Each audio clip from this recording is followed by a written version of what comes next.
Gospodarska zbornica Slovenije je 5. marca podelila 46. nagrade GZS za izjemne gospodarske in podjetniške dosežke kot priznanje tistim gospodarstvenikom, ki že vrsto let uspešno vodijo svoja podjetja. Osrednja tema in rdeča nit letošnje podelitve je bila odprtost. Uvodni govornik na slovesnosti v Cankarjevem domu v Ljubljani je bil Borut Pahor, predsednik Republike Slovenije, ki je med drugim poudaril: Naj nam bodo tudi uspešni gospodarstveniki. Dokaz, da je mogoče uspeti tudi v teh in takih razmerah.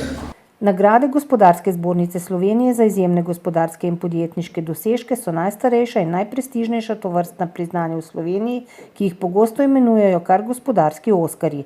Za leto 2013 so jih prejeli Tomaž Benčina, predsednik uprave, generalni direktor Cinkarna Celje, Danilo Ferjančič, generalni direktor Porsche Slovenija, Janez Kovdila, direktor Kovdila, Hubert Kosler, direktor Yaskawa Ristro, Jože Mermal, predsednik uprave BTC, Andrej Orožen, direktor in dr. Jure Knez, tehnični direktor Devesoft, Iztok Stanonik, direktor Polikom Škofja Loka in dr. Otmar Zorn, generalni direktor Iskra Zaščite. Vesel in ponosen sem, ker imamo še veliko uspešnih in vrhunskih podjetij. S svojo inovativnostjo in razvojem so dostojni tekmeci najhitreje razvijajočim se podjetjem in imajo zadovoljne kupce, zaposlene in lastnike.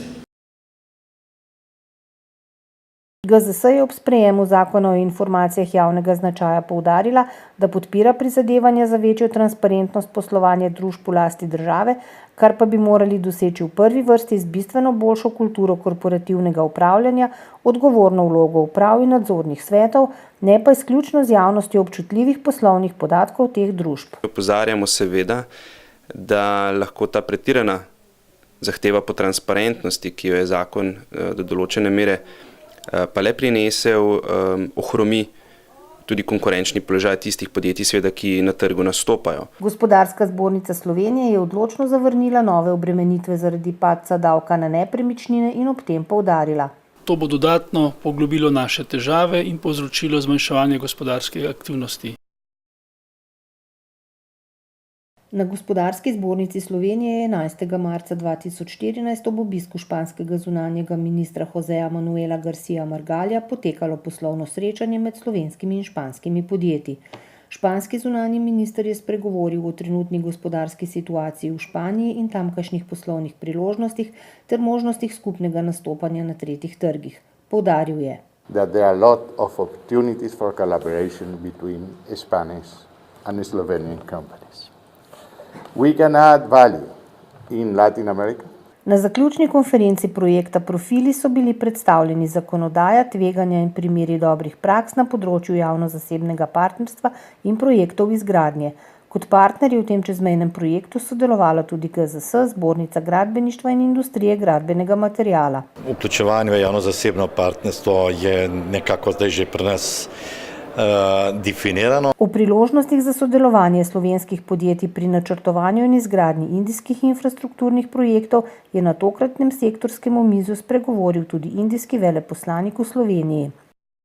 Slovenia has a great deal to offer India in support of its infrastructural development plans. Gost pogovora o petih na GZS je bil direktor in glavni urednik založbe UMCO, dr. Samo Rugel, ki je izdal knjigo Dana Ariela Poštena resnica o nepoštenosti. Za to knjigo je dr. Rugel prejel nagrado za najboljšo poslovno knjigo leta 2013 na 29. slovenskem knjižnem sejmu. Če gledamo 100% populacije, je približno tako, 1% recimo ne bi bilo pač ljudi, ki v bistvu so tako, recimo 100% pošteni, kar pomeni, da v bistvu dejansko ne bodo v nobenem primeru več preko ukradli. Na drugi strani pa 1%, ki bodo v vsakem primeru ukradli, kar se le da.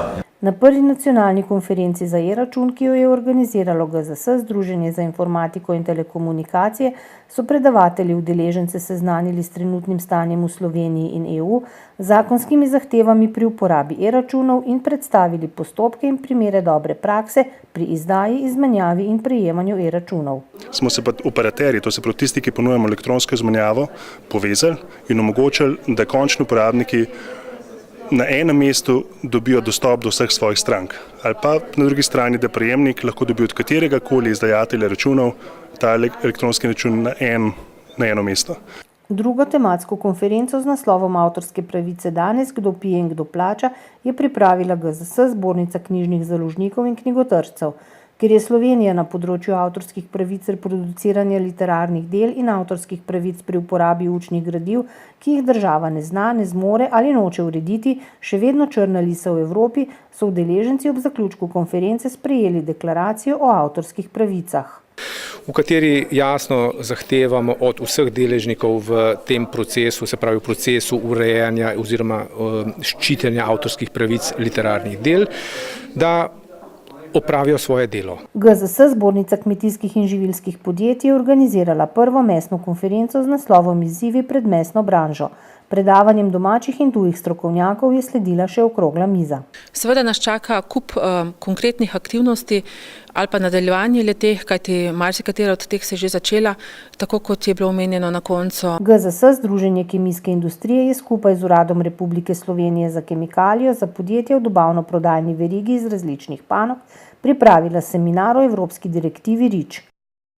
Je sedaj fokus predvsem na omejitev kemikalij in pa avtorizacijske postopke, ki pomenijo za podjetja lahko določeno tveganje v tem smislu, da se določena snov iz trga kemikalij, iz evropskega trga umakne in podjetja na ta način lahko ostanejo brez surovine za svoje proizvodnje. Na informativnem dnevu so bile predstavljene možnosti za financiranje razvojno naravnanih in inovativnih malih in srednjih podjetij v različnih evropskih programih. Glavni pogoj je, da se uvršča v kategorijo malih in srednje velikih podjetij. To je pač po evropski definiciji, se določa glede na število zaposlenih in na obseg prometa in se pravi sredstev podjetja, bilanci.